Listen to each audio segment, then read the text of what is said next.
চৰ্ত আছিল পৰীক্ষাত প্ৰথম বিভাগ পালে দেউতাকে জীয়েকক এটা এণ্ড্ৰইড মোবাইল কিনি দিব। সেই আশাতেই ছোৱালীজনী সকলো বাদ দি বহুত কষ্ট কৰি পঢ়িছিল। ছোৱালীজনীয়ে ভাল ৰিজাল্ট কৰিলে 10,000 টকীয়া মোবাইল এটা কিনি দিম বুলি কথা দিয়াৰ বাবে কেইদিনমানৰ পৰা পুৱাতে উঠি টকাৰ সন্ধানত ঘূৰিবলৈ লৈছিল দেউতাক। অৱশেষত ৰিজাল্ট আহিল। প্ৰচণ্ড ৰ'দতো টকাৰ বাবে দেউতাকে কঠোৰ পৰিশ্ৰম কৰি আছে। তেনে সময়তে তেওঁৰ জেপত থকা ফোনটো বাজি উঠিল।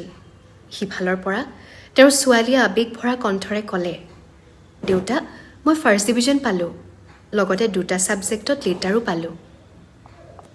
কথাষাৰ শুনাৰ লগে লগে দেউতাকৰ চকুপানী ওলাই আহিল। নিজকে তেওঁ পৃথিৱীৰ সকলোতকৈ সুখী পিতৃ যেন অনুভৱ কৰিলে। কিন্তু পিছ মুহূৰ্ততে তেওঁৰ মনটো বেয়া হৈ আহিল, কাৰণ এটা ফোন কিনিবৰ বাবে তেওঁ এতিয়াও টকাৰ যোগাৰ কৰিব পৰা নাই। তাৰ পাছতে তেওঁ কামৰ পৰা ছুটি লৈ ঘৰলৈ বুলি গুচি আহিল।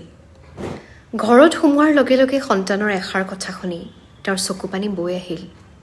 তেওঁক সাৱটি ছোৱালীজনীয়ে ক'লে, দেউতা, মোক এতিয়াই মোবাইল নালাগে, হায়াৰ ছেকেণ্ডেৰী পাছ কৰাৰ পাছতহে ল'ম।